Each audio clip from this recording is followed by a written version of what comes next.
नमस्ते स्टूडेंट्स। श्रीमती चंद्रावल गुप्ता महाविद्यालय बासन रेवदर की ऑनलाइन क्लास में आपका हार्दिक स्वागत एवं अभिनंदन है।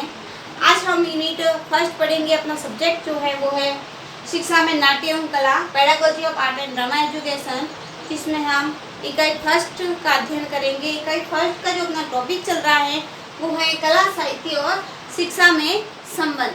तो इसके कला, साहित्य और शिक्षा में संबंध किस प्रकार से है कि कौन कौन से इसके अंदर जो बातें हैं उनको समाहित किया गया है, उन सभी के बारे में आज हम डिस्कस करेंगे। तो इसका जो सबसे पहला बिंदु है कि कला और साहित्य में क्या संबंध है, तो सबसे पहला इसका जो बिंदु है वो है संगीत एवं साहित्य।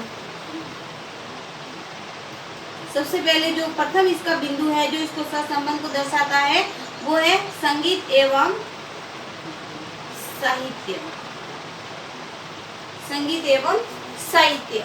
संगीत एवं साहित्य में हम कहते हैं कि हम अधिकांश दिन में एक बार संगीत अवश्य सुनते हैं या संगीत का वादन भी हम करते हैं। संगीत के विशेष प्रकार या पसंदीदा कलाकार के संगीत को पसंद करते हैं। जिसकी धुन हमें अच्छी लगती है, जो संगीत हमें कानों को प्रिय लगता है, वही संगीत का हम वादन करते हैं, उसी संगीत को हम सुनते भी हैं। हम में से कुछ विशेष बैंड या संगीतकार के पूर्ण रूप से समर्पित होते हैं। हमें से कुछ अधिकांश व्यक्ति ऐसे होते हैं जो अपने जीवन ही उस संगीत को समर्पित करते हैं। जैसे उनका जो अपना कार्य है पढ़ाना, वैसे उनका जो कार्य होगा वो संगीत को समर्पित, यानी दिन भर वो कुछ ना कुछ संगीत से संबंधित रचना कार्य करते रहते हैं। इनमें से संगीत के रूप में हम कुछ संगीत के रूप है उनको पढ़ेंगे। तो प्रथम इसमें संगीत एक कविता है। प्रथम है संगीत को इन्होंने एक कविता माना है। संगीत एक कविता के रूप में,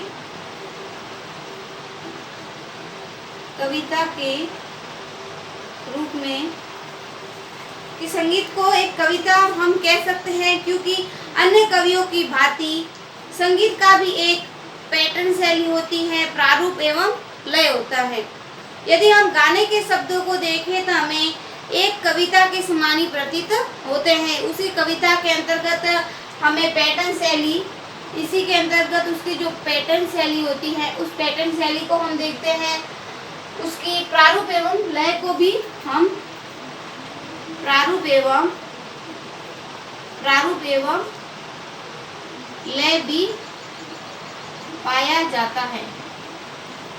यानी पैटर्न शैली भी संगीत गीत की तरह ही होती है। उसके अंदर भी उसके जो क्रम होते हैं वो निर्धारित होते हैं, और जो लय होता है, ताल लय, वो भी कविता के अंतर्गत मानी जाती है। तो कविता का प्रथम भाग होगा वो, संगीत का प्रथम भाग होगा वो कविता भी माना जाता है। द्वितीय भाग साहित्य और संगीत समान के रूप मुद्दों से जुड़े होते हैं। जो इसका द्वितीय भाग है वो है द्वितीय साहित्य और संगीत। इसके प्रकार भी समानताएं हमें संगीत एवं साहित्य के संबंधों में इतिहास में भी दृष्टिगोचर होती है। जैसे इतिहास के अंदर हम देखते हैं किसी दोहे का वर्णन किया जाता है, तो उस दोहे को लय, जो गायक होते हैं उस दोहे को या किसी राजा महाराजा की कथा सुनाते हैं, उस कथा को लय के माध्यम से, साहित्य के माध्यम से परोते हैं। उदाहरण के लिए हमें वियतनाम के युद्ध को देख सकते हैं। उस दौरान उदाहरण के लिए जो वियतनाम का जो युद्ध हुआ था, उस समय लेखकों के युद्ध के विरुद्ध या युद्ध के विचार या उसका सैनिक प्रभाव पर किताबें लिखी थी। इसी प्रकार संगीतकारों ने वैसा ही किया। उस समय की जो पुष्प संगीत थी, जैसे scope of pace, the cry of end, इस प्रकार की जो संगीत की साहित्य रचनाएं प्रयुक्त होती थी। क्योंकि हमारी दिनचर्या से संगीत जुड़ा हुआ है। यदि संगीत के द्वारा हम पात्रों के संबंध में सीखते हैं, पात्र कुछ विशेष प्रकार के संगीतों को वो सुनते हैं और दर्शक को विशेषता प्रदान करते हैं। दूसरा है साहित्य एवं दृश्यकारी कलाएं। दूसरा है साहित्य एवं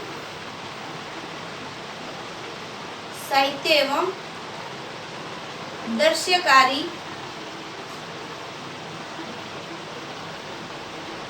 कलाएं। पहला था इसका संगीत एवं साहित्य, दूसरा है साहित्य एवं दृश्यकारी कलाएं।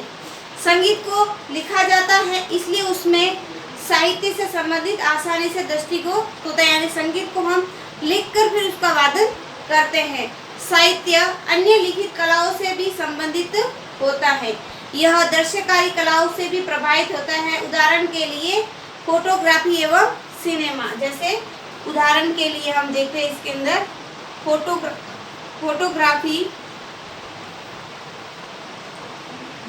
एवं सिनेमा, यानी संगीत का जो स्वरूप होता है वो लिपिबद्ध रूप में होता है, साहित्य के रूप में लिखा जाता है और उसी साहित्य को दृश्यकारी कला में हम प्रदर्शित करेंगे तो वो उदाहरण के लिए हो जाएगा, जैसे हम फोटोग्राफी करते हैं या किसी सिनेमा की रचना करते हैं। हम फोटोग्राफी एवं फिल्मों में भी साहित्य को देखते हैं।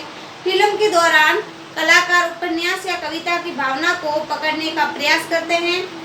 कुछ फिल्में उपन्यासों पर आधारित होती है, जैसे the great, ghost baby, bird wars, tales of yes soul and fathers of stars. हम आदि उपन्यासों एवं किताबों को टेलीविजन सीरीज में रूपांतरित होते देखते हैं, यानी जो साहित्य उपन्यास लिखे गए थे उनको हम आज टेलीविजन के माध्यम से पात्र कलाकारों के माध्यम से उसका वर्णन भी देखते हैं। इस प्रकार फोटोग्राफर तस्वीर खींचते समय पात्रों की अभिव्यक्ति को दुखी या खुशहाल मूड को व्यक्त करता है। यह सब कहानी की भावना को व्यक्त करते हैं। तीसरा है साहित्य एवं पेंटिंग।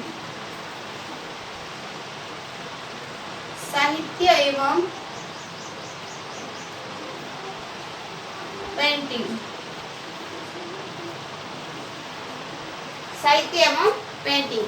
साहित्य एवं पेंटिंग में ऐतिहासिक काल में मजबूत रहा है, यानी साहित्य और जो पेंटिंग का संबंध ऐतिहासिक काल से ही चला आ रहा है। यानी जो हम किसी राजा महाराजा की काल की घटना का वृत्तांत देखते हैं तो उस समय की जो लिखी हुई लेखों के द्वारा कहानियां थी या जो कोई ग्रंथ लिखे हुए थे और उस समय किस प्रकार की कलाएं प्रचलित थी उस कला को भी हम देखते हैं। प्रथमतः लेखक को पैटर्न किसी थीम को विकसित करने के लिए मिलकर काम करते हैं। जैसे 14वीं सदी में शुरुआत में पुनर्जागरण आंदोलन के दौरान अनेक लेखकों ने लेखक तथा पेंटिंग दोनों कार्य किए थे। जब 14वीं सदी चल रही थी उस समय पुनर्जागरण जो आंदोलन शुरू हुआ, उस आंदोलन के दौरान जो अनेक लेखक थे उन लेखकों ने अपनी पेंटिंग और लेखन कार्य दोनों का प्रारंभ कर दिया। यानी कुछ युद्ध से संबंधित कुछ जो रणनीतियाँ बनाते थे उस रणनीतियों के बारे में नियम भी लिखे जाते हैं और किस प्रकार की रणनीति बनाई जाएगी उस संबंध में पेंटिंग भी बनाई जाती थी। शिक्षा एवं कला का महत्वपूर्ण उपयोग बालक का विकास करना है, जो बालक के बौद्धिक, मानसिक, शारीरिक और ज्ञानात्मक एवं भावनात्मक क्रिया पक्षों को विकसित करने में मदद करता है। आगे हम कहेंगे शिक्षा एवं कला का महत्वपूर्ण उपयोग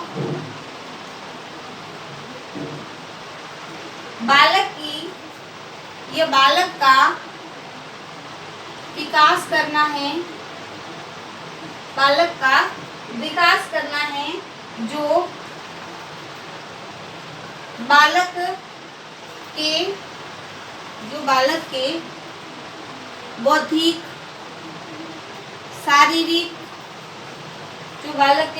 शारीरिक, मानसिक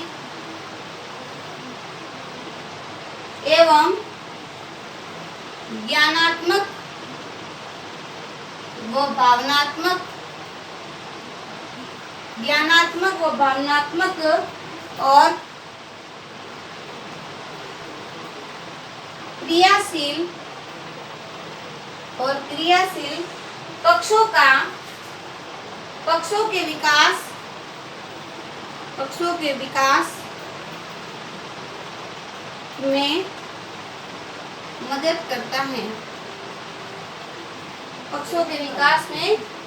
करता है। प्रकृति ने मानव को संवेदनशील बनाया है। मानव के माध्यम से आकृति का ज्ञान प्राप्त हुआ है। सीधी अथवा टेढ़ी रेखाओं के माध्यम से बच्चों को लिखना पढ़ना सिखाया जाता है। इस प्रकार जो कला का जो कार्य होगा, बेहतरीन कार्य हम कह सकते हैं कि मानव प्रकृति प्रेमी, पहले से ही मानव है वो प्रकृति प्रेमी रहा है। प्रकृति के अंदर जो कुछ को अच्छी वस्तुएं प्राप्त हुई उसको उसने अपने हृदय में संजोया और उसी के द्वारा उसके द्वारा कुछ रचनात्मक कार्य करने का उसको प्रेरणा मिलती रहती है। आगे हम लिखेंगे कि मानव आकृतियों के माध्यम से मानव आकृतियों के माध्यम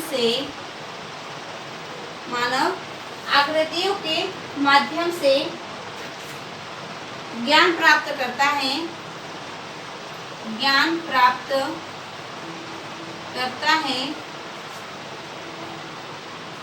सीधी अथवा टेढ़ी मेढ़ी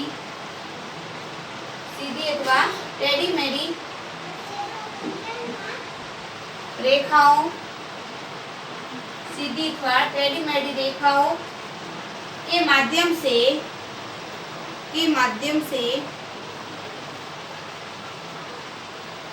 बच्चों को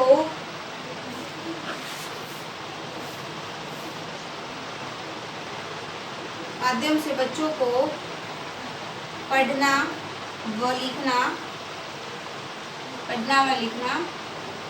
सिखाया जाता है। रेखाएं बनाने वालों हाथों को क्रियाशील बनाया जाता है।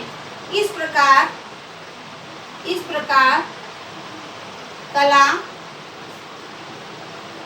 तथा शिक्षा का उद्देश्य है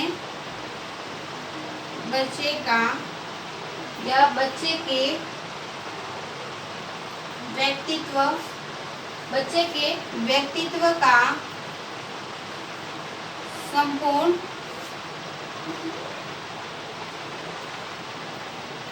संपूर्ण विकास हो। अतः आधुनिक युग में कला जीवन का अनिवार्य जो अंग है वो बन चुकी है। यानी कला के बिना बालक को या व्यक्ति को कुछ भी रचनात्मक कार्य करने की प्रेरणा नहीं मिल पाती है। तो जो आज की जो ऑनलाइन क्लास है उसको हम यही विराम देते हैं। कल इसके नेक्स्ट टॉपिक के बारे में चर्चा करेंगे। आप सभी को ध्यान से सुनने के लिए धन्यवाद।